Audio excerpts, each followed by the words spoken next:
I think the thing that makes BDA really work well is that people can get little bits and pieces of knowledge off of YouTube videos and off of lynda.com and all these sort of things.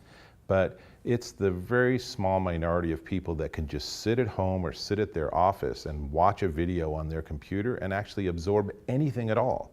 You know, when it comes to really tiny little tactical things like how do I create a drop shadow on a vignette on a, in Final Cut Pro, that's perfect for things like having a YouTube training video. But when you want to learn bigger subjects, you want to look at actually the strategy instead of just the tactics, then I think you need to be in person. You need to be in a classroom with your peers. And so not only do you have the interaction with the instructor, but then the peers, your group, you get to sit down and talk about things. You're not just all having your interaction just with the teacher, but you're all as a community learning together. And so many times I've had students say that they've been trying for years to learn this stuff, and now they finally sat down and they were in a classroom and they didn't have all these distractions and they could finally learn what they were trying to get.